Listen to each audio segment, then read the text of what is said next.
and Lydia Houston. This mic is all yours. Thank you. Thank you, Lynn. Oh, I am happy to be back. We are reading today, continuing our reading from Living A Course in Miracles by the incredible teacher, John Mundy. Last week, we began and almost ended the chapter on self-observation. And John was telling us about how we need to observe our own thoughts and because thoughts precede behavior and question, where is this coming from?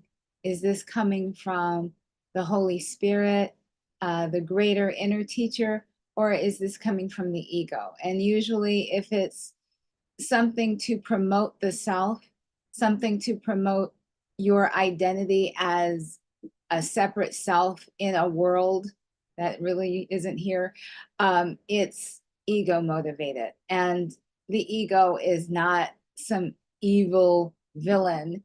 It's just a thought in the mind. And thoughts can be changed. So we left off last week on watching for embellishment and elaboration. I love this section because we all tend to want to promote our separate selves in any way possible. So embellishment and elaboration is one way to do it. So when temptation arises to lie about even small things, an exaggeration, some embellishment, overstatement, or understatement about how hard we work or how much money we spent or how we were mistreated, ask, why would I want to engage in an embellishment? Do I really need to go there? What would want to exaggerate or elaborate except the ego? When asked the question, can I answer as truthfully as possible? Why do we sometimes say, I'll be honest with you? Does that mean that at other times we are not being honest? It's important to be clean. The soul by nature loves clarity. Cleanliness makes things look beautiful. A receptive mind is conflict free. Do you prefer that you be right or happy? A Course in Miracles. 1. It is not necessary to be right. It can actually be more refreshing to be wrong. The truth is going to come to the fore. So I might as well open the door, speak the truth, take a deep breath, and trust God. Then we feel even better, happier because we are also freer. Remember, separation is our greatest problem. We want to feel connected. When I was a graduate student, I was taking a class in group therapy so that we students could run such groups someday ourselves.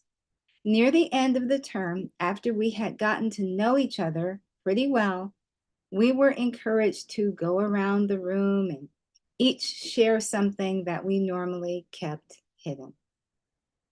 One man was particularly reticent about this exercise. Finally, it came down to where he was the only one who had not shared, and he blurted out, I killed my wife.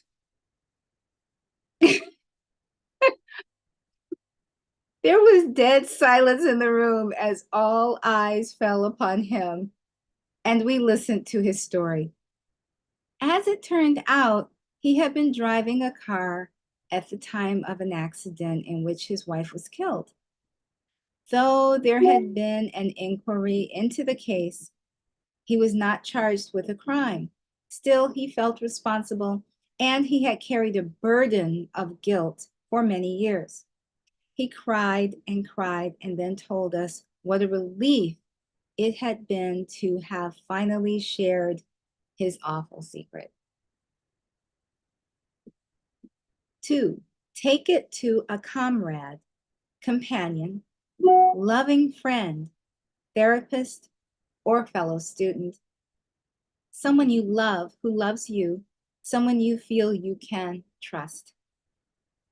Alcoholics Anonymous works in part because people are given permission to say, I'm an alcoholic, in a warm, trusting, and accepting environment. Tell your mate, who already knows it, that you are an egoholic, and she and or he might find that refreshing. Openness is always refreshing. Recognizing truth. Every now and then, you'll meet someone who is relatively new to the course, who has taken to it, as we say, like a duck to water. They begin to get into it right away. This readiness comes more from emotional or spiritual preparedness than it does intellect. The course takes us to a deep aha, and therefore a wholly new way of seeing it comes in the experience that there is something more than the world we see with our eyes. Eventually, all dreaming ends.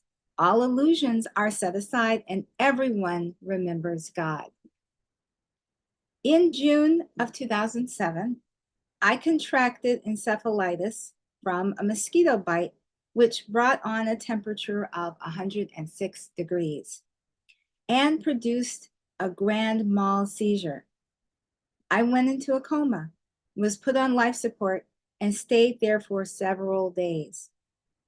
I came out of the coma late at night by myself in a hospital room. I could not talk at first, but only stare. I picked up my right hand and brought it around to my face. I then thought, this is a hand.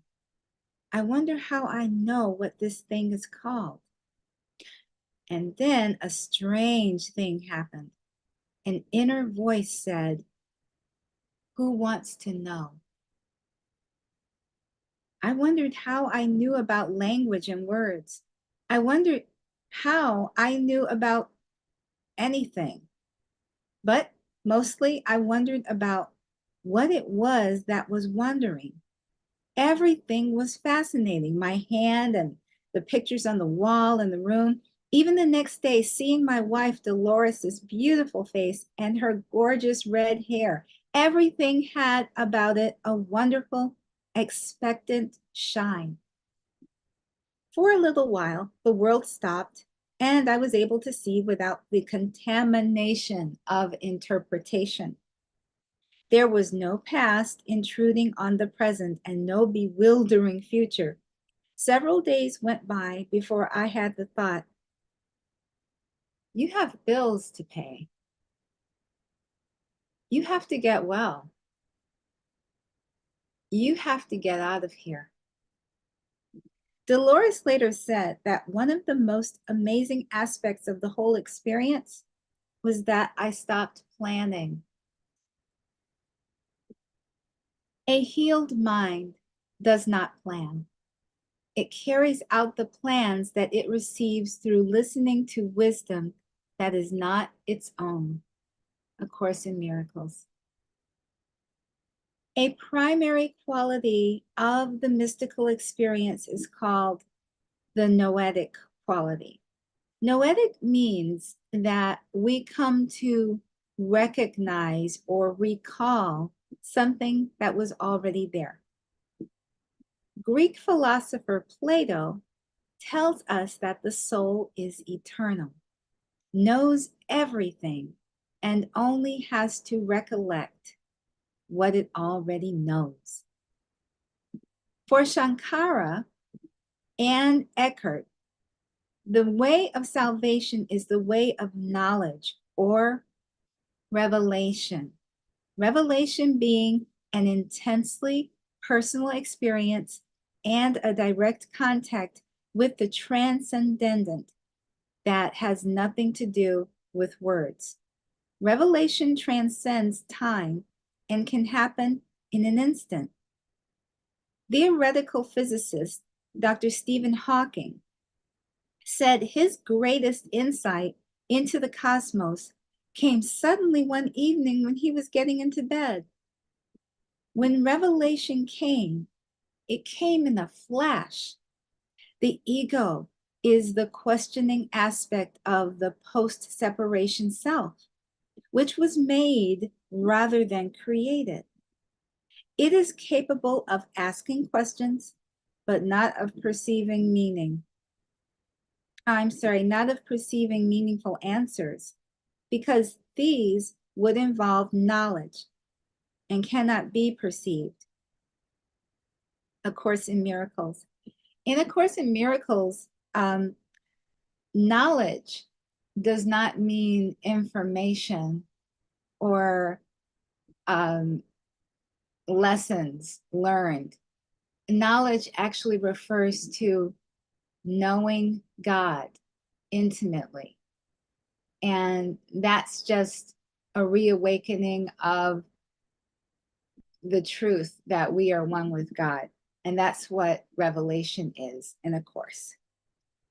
When someone receives a poem, they often feel that it has been given to them. And both Saint Hildegard of Bingen and Saint Teresa of Avila both said they received their books in an instant. Amadeus Mozart said he would receive an entire sonata in an instant. It was not a matter of composing in the same way the course was given to Helen Schuckman. It was just a matter of putting it down on paper. No quote unquote composition was called for. Vision enables us to know what we have already seen, not in time, but eternity. The Holy Spirit's teaching is thus a lesson in our remembering, recollecting, recognizing, or putting back together again what Spirit already knows. We are not concerned with intellectual feats or logical toys. We are dealing only in the very obvious, which has been overlooked in the clouds of complexity in which you think. A Course in Miracles. So the Course tells us that each one of us, seemingly separated souls, remembers everything. The knowledge is already here within us, no matter if we are a priest, a holy man, or a murderer. That's a sobering thought. But the Course does ask each and every one of us to realize that we are all the same, because there really is no separation. On the level of form, which is this illusory world, it seems like we're separate. It seems like I'm over here and that person is in Argentina and we're separate. It seems like victim and victimizer are separate entities, but they're actually not. We are all one, because there is only one child of God. There is only one Christ, and we're it. We collectively are the Christ. And whether I remember in this lifetime and that person remembers in 2050, it doesn't matter. Time is actually an illusion too. So we are all waking up together. whether it seems like we're waking up at different times or not. It's just an illusion.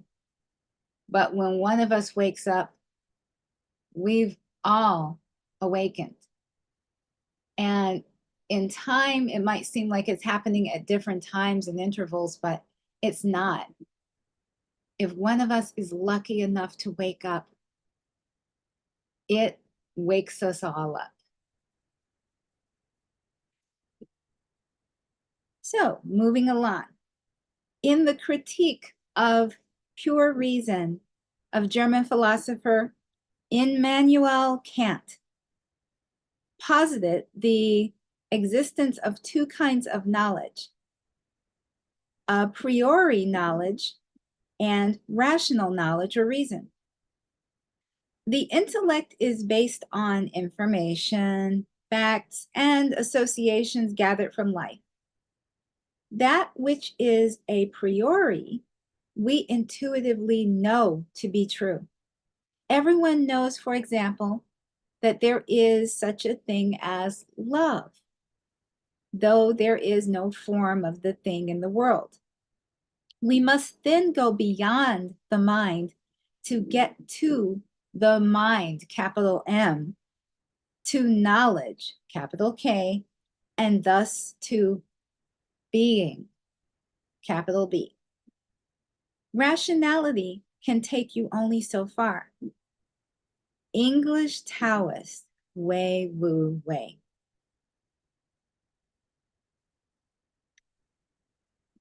A Singan master was well known Sanskrit scholar. Oh, I'm having a hard time today. When he was young, he used to deliver lectures to his brother's students. His mother heard about this and wrote him a letter. Son, I do not think you became a devotee of the Buddha because you desire to turn into a walking dictionary. There is no end to information and commentary, glory and honor. I wish you would stop this lecture business. Shut yourself up in a little temple in a remote part of the mountain. Devote your time to meditation, and in this way, attain true realization. To find out what is really going on, it's not necessary to take in any more information. We are all suffering from information overload, and the information we've been given is all about the world. To find out what is really going on, we need to turn to the beyond within. I like that, the beyond within. To find out what is really going on, we need to turn to the beyond within, go out into the desert, sit down and wait. Or, more appropriately, as Jesus says in the Gospels, go into the closet and shut the door and pray to your Father who is in secret.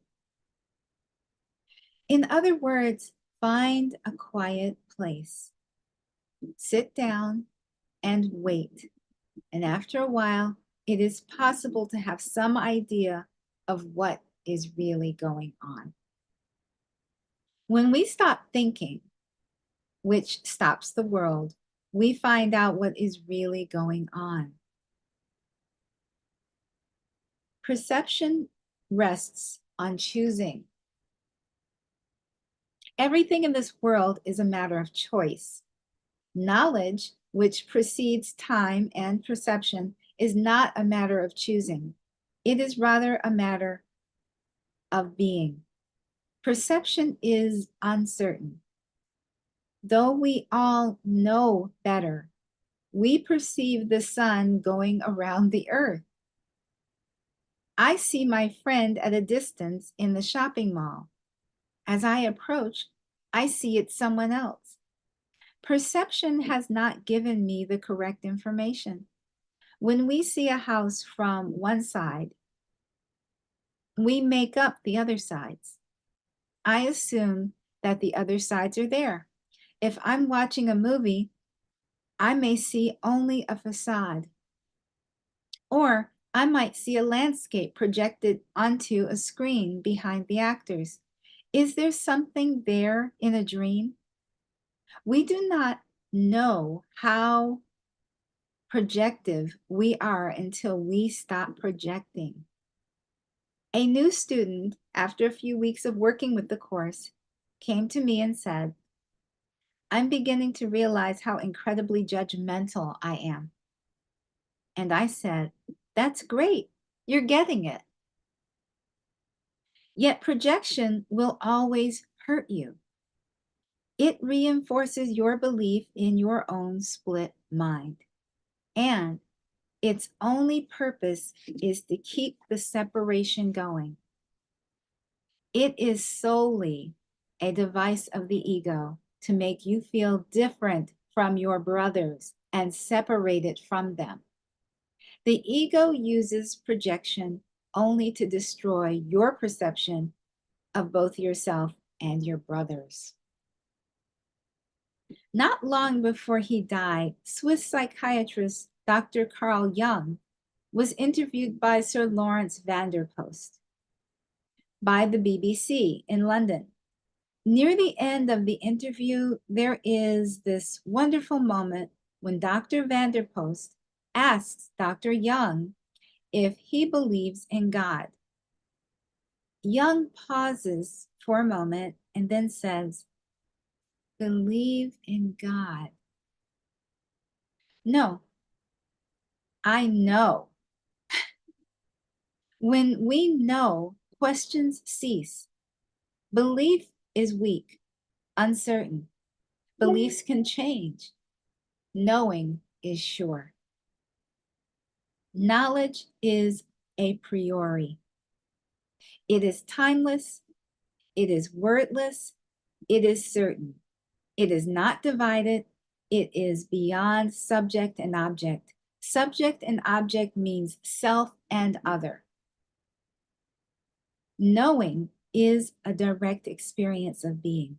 Knowing is oneness. Only oneness is free of conflict. A Course in Miracles. Knowing is a deep and profound insight into essence.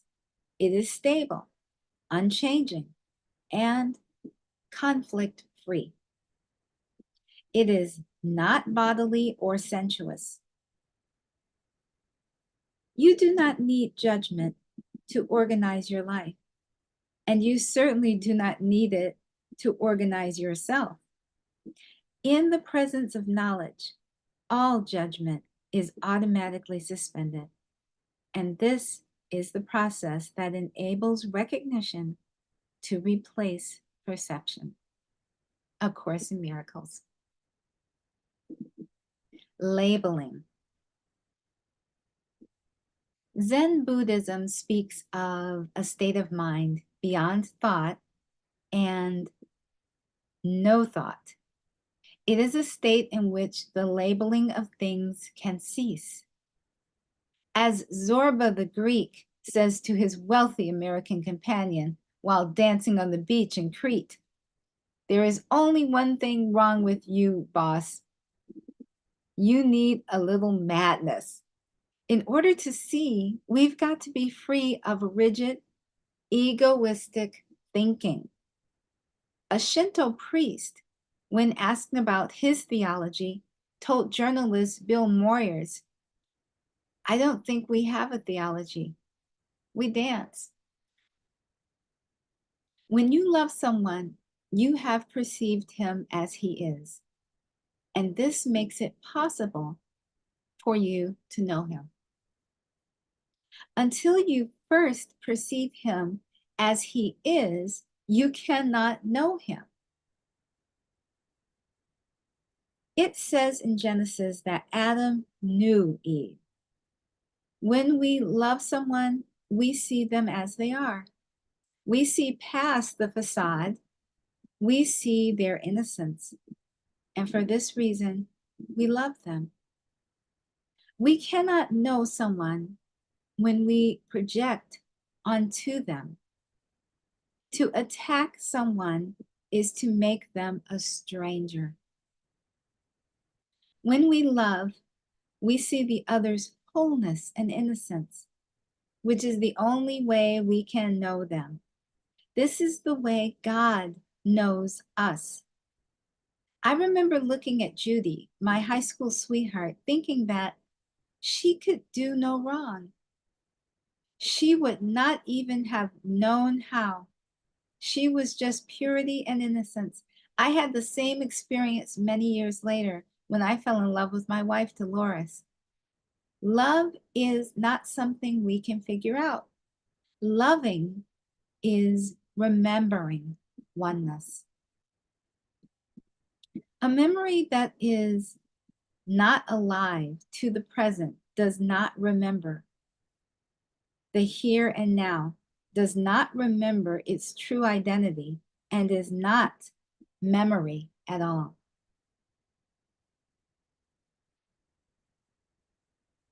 The memory of God is impossible for the ego. God does not know of the ego as God knows us only as self, capital S, only in truth, not in our dreams, not as an illusion. An illusion is an illusion. If God is real, the ego is not. That is something that we really need to contemplate every day. If God is real, the ego is not. And as the Course says repeatedly throughout the text, the ego is just a fearful thought. It's not some villain in the corner twirling its mustache. It is a thought, a fearful thought, and that's all. And what is that fearful thought? It is the thought that we have separated ourselves from God and we are out here just free falling, doing it on our own, trying not to annihilate ourselves. So, an illusion is an illusion. If God is real, the ego is not. If the ego is real, God is not. The Holy Spirit is the bridge between perception and knowledge. By using perception in such a way that it reflects knowledge, we remember God. Take paradox away from the thinker, and you have a professor, Soren Kierkegaard. Paradox. According to D.T. Suzuki, the man who brought Zen Buddhism to the West, knowledge cannot be described as it stands above or outside of the boxes of words and reason. According to Suzuki, when language is forced to be used for things of the transcendental world, it becomes warped and assumes all kinds of oxymoron and paradoxes.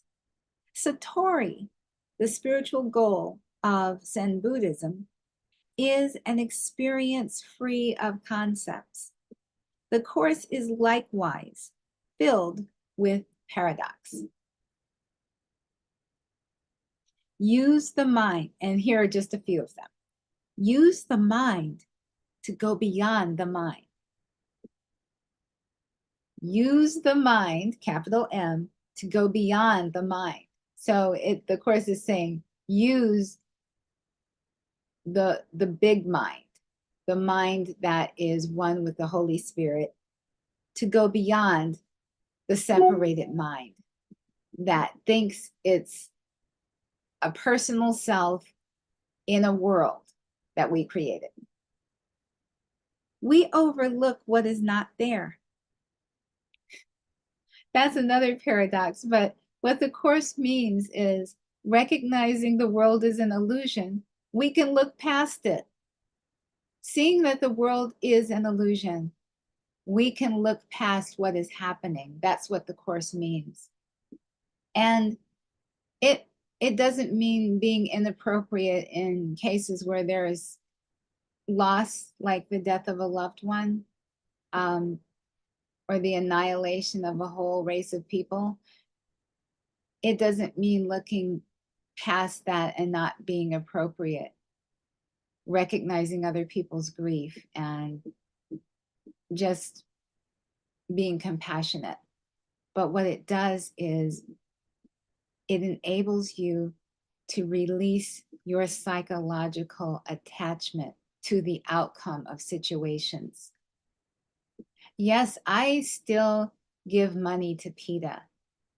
I have for years. I have a really funny story to tell about that. Um, when I was, oh gosh, newly married, and Jim was still figuring out what it meant to be an animal rights activist, and what my thought patterns were about certain things. So he bought me a coat that, well, let's just say that it was a fur coat, okay? And I my stepdaughters knew that I didn't really want it, and I didn't want to hurt Jim's feelings, but I had to tell him the truth that I didn't want a fur coat. And I ended up donating it to PETA. PETA uses fur coats for its own purposes, to actually call attention to the cruelty inherent in the fur industry and the fur trade. And they might, I don't know, they might put red paint on it or something. But anyway, the donation was significant. So PETA actually sent a representative to our state to seek me out, to personally thank me. And so someone called from PETA, said they were in town, they wanted to meet with me. I said, Jim, gosh, this is so terrific. Someone from PETA wants to actually meet us. So let's take them out to dinner. So we took this young gentleman out to dinner. I can't remember his first name. I don't believe this, but his last name was Gonzalez. And we took him to our favorite Chinese restaurant. And Jim said, so this is incredible that you would reach out to my wife. Is she very active in the animal rights community? He was thinking that I had done things like protests and whatnot. Jim just really admires people that do that kind of thing. And Mr. Gonzalez, he said, oh, no, actually, this is part of a campaign to personally thank our significant donors. The words significant donors just really stuck with Jim. And we continued the dinner, and then halfway through it, Jim said, so what kind of donation are we talking about? And the evening went down from there. So that being said, I want to say that to all my vegan friends out there and who are animal activists, and there is nothing wrong with that in the world, but you benefit other animals that are seemingly here and yourself if you can release your psychological attachment to the outcome of your activism and your activities for the rights of animals. Release it. And release your attachment to the outcome of letter campaigns and whatever you do to further the interests of non-human animals. The psychological attachment is really what's hurting us. The Course is a very unique spiritual document that really wants us to realize that there is no world. There is the world that we seemingly live in, but it's not really here. The real world is God, and that's all there is. And if you can, it may take a lifetime to really take this into your soul and believe it. It takes a lifetime of things happening, seeing people come and go by death, you know, as if by magic. They were in your life one day and the next they're not. It's understanding that this is the nature of the illusory world. You may have some achievement in helping animals gain rights, and then the next year someone's elected who overturns everything. So just realize that that's the nature of the illusory world. The ego is a fearful thought, and the fearful thought is we separate it from God. There is no happiness here, not in a permanent way. The only happiness is realizing that we're not here. We're not going through this. We are Christ and we are one with God, and that's all the truth there is. So, going on to these paradoxes, we forgive what no one ever did. Oh, and also, to say of myself I can do nothing is to gain all the power. Of myself, and we're talking about the seemingly separated self, or this individual, seeming individual that thinks they're in a world and they're separate from everyone else. Of that self, you can do nothing. And realizing that, and realizing that we are one with God, is actually how we gain all the power that is our birthright. We forgive what no one ever did.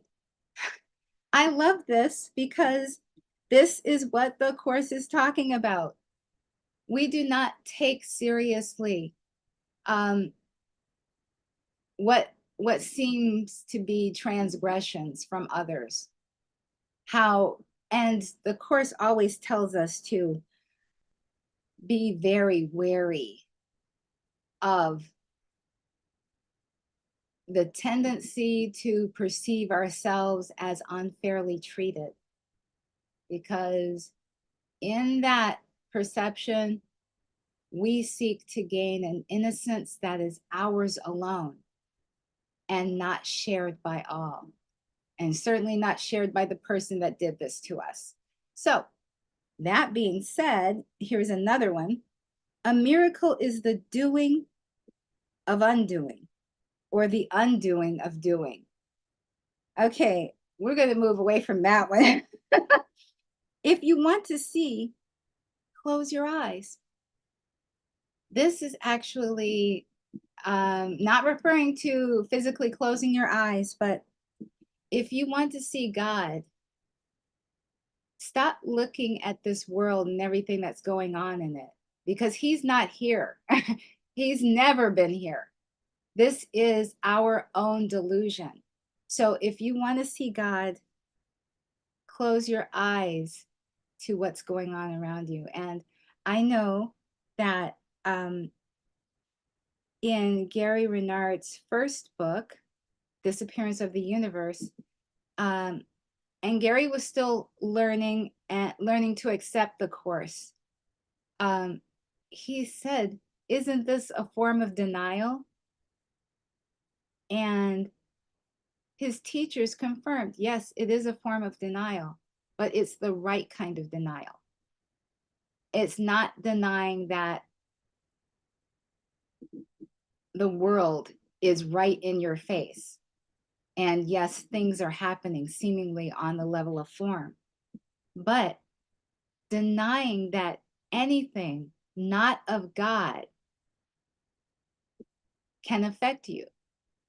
So that means that nothing that goes on here can truly hurt us, because we can die, we can be killed, we can end our lives with suffering, but still we are one with God. There is no death. There is nothing but our oneness. And realizing that, you can be truly happy. You can find true happiness that way. You won't find true happiness here ever on a continuous basis. I'm talking about true happiness in your mind, when you realize that you are one with God and nothing can really hurt you. So, matter does not matter. I always like that. And that's talking about the seemingly separated world we're living in. Awakening is rest. Yep, awakening is rest. And what that means is, when we are awake to our true reality with God, we can rest, we can relax. All the things that we rush to do, all the things that we check off on our to-do list, I've done this, I've done that, I have to be here, I have to be there, it all falls away. I'm not saying that you don't keep your appointments anymore, or you don't make plans to meet friends for lunch or anything like that. I am saying that you realize that you don't have to do anything. Not here. You don't have to do anything. When you feel that you have to do something, you are making the world very real. If you feel you have to show up somewhere, that you have to say certain things, that you have to do certain things, you're making the world very real. The feeling that you don't have to do anything is actually the best feeling in the world, because you can still do what you would normally do, only you're not psychologically attached to outcomes. No matter what the outcome is, you have preferences. Maybe you want to hang out with this person or this group. Maybe you want to be an animal rights activist. You know, you have preferences, but nothing is a psychological necessity.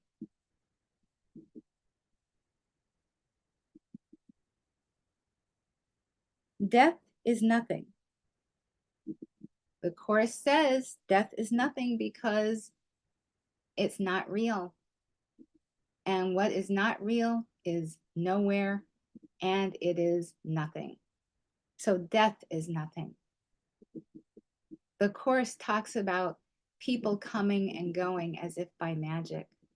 And when you think about it, it's true. There are people in your life that were here one day and gone the next, and they just disappeared. Of course, we are justified in missing them, wanting them to be here.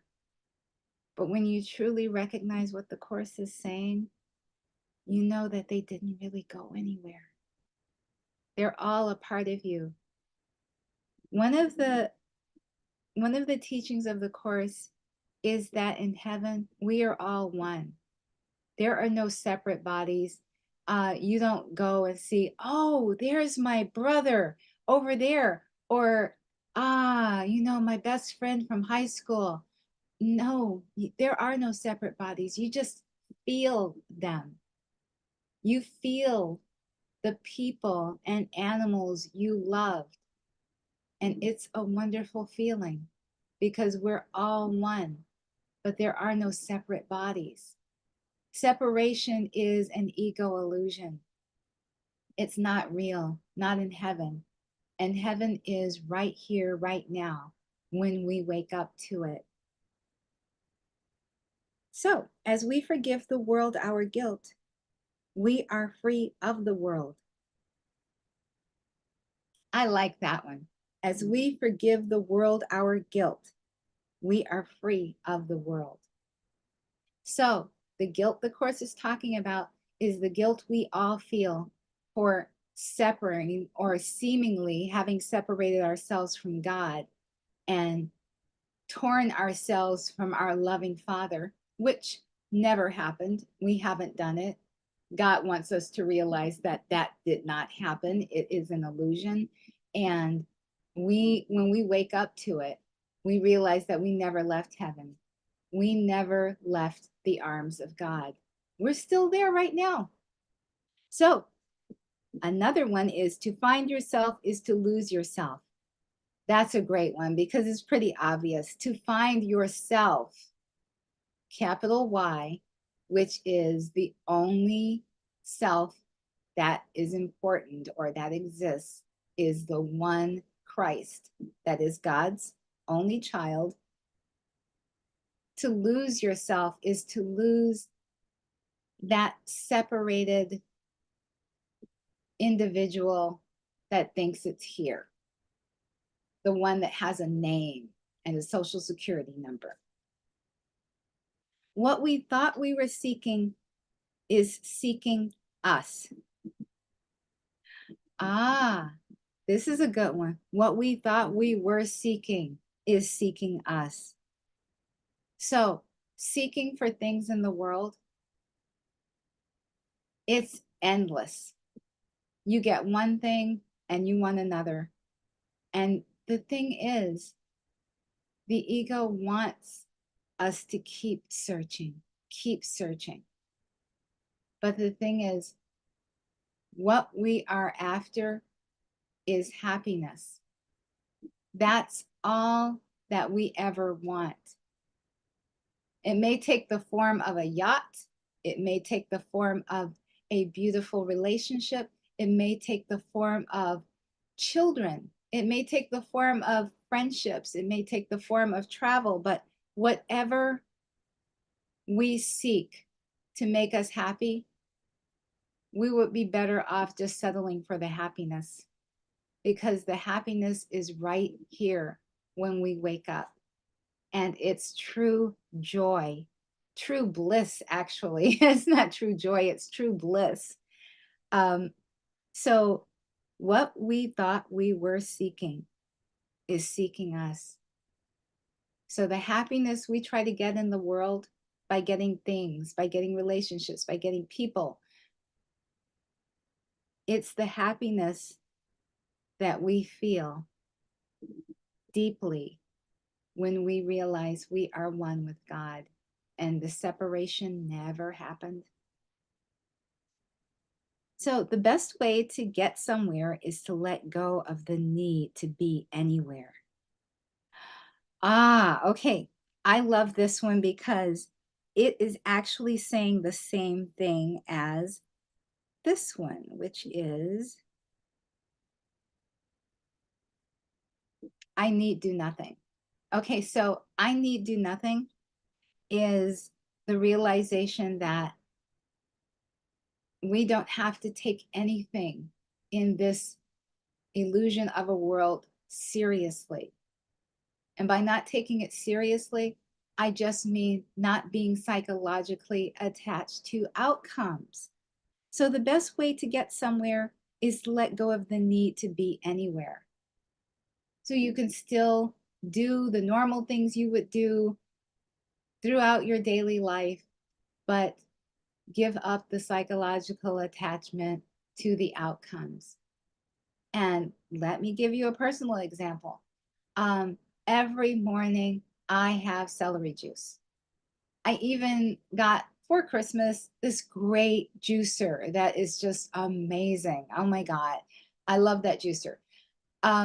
So last year, I almost never missed a day of celery juice, unless I was out of town or, you know, we had some guests or something like that.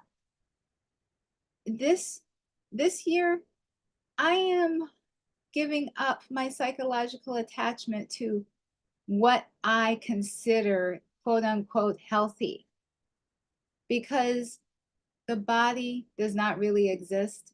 That's another concept of the course, not mentioned here, but if I'm making this healthy practice real, psychologically real to myself, I am enslaving my mind. So my psychological attachment has relaxed quite a bit. Yesterday, some friends called me and I was on the phone and I just said, oh, no time for celery juice. And I just didn't do it. And I've done that quite a bit this year. Just if it's not convenient, if I don't have time, if I'd rather do something else, I just don't do it. And I still gain the benefits of celery juice, but I'm not psychologically attached to anything that I think the celery juice is promoting within the body that's not really existing. So the last one, ceasing to be an individual, one gains their independence. Now, the individual is the personal self. I was just speaking about the personal self that thinks that it's a person with a name, a personality, a background, a family, a social security number. And when we cease to be an individual, meaning giving up our psychological attachment to promoting this individual, and by promoting, I just mean protecting its identity in the world.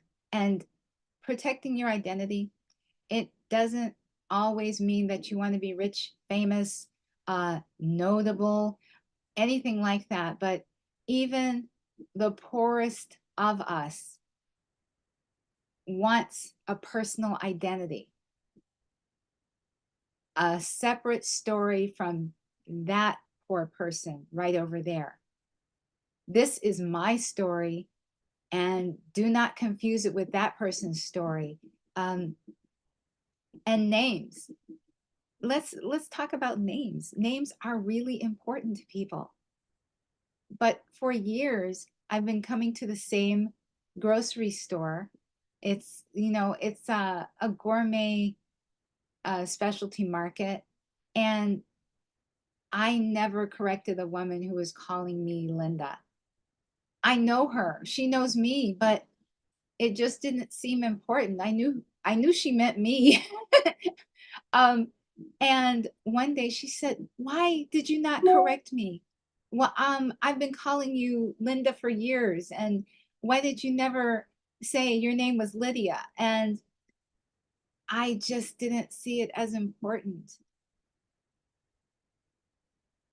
Our connection was still the same. And it always seemed like there were so many customers in line that to just make a deal out of it didn't seem that necessary to me. But names are part of our identity. And I'm not saying you should give up your name or, you know, change your name to a symbol like the artist formerly known as Prince. But give up your need to protect your identity as an individual in this seemingly solid world. When you give that up, you gain your independence. And your independence is just your awakening. So we are 4 o'clock, 4:03. Sorry, I went over a little, but this is a very, very wonderful part of the book. These paradoxes, which are on page 152 of Living A Course in Miracles, and this is the paperback version. it's wonderful because if you seek out each and every one of these in the course and read the passages before and after, you will gain so much because you will know what the course is talking about. And I hope I was competent at explaining what some of these paradoxes mean. So I will be with you again next week, where we will begin with watching projection. And that's going to be interesting because projection is just what we choose to perceive. And it is a choice. It doesn't seem like we're being able to choose anything in this world, and what we perceive is just stuff that's happening, but we chose the script and we're getting what we chose. So thank you so much. And I will be with you all again next week. Bye for now. Thank you so much, Lydia Houston, and wonderful having you here. Let me stop the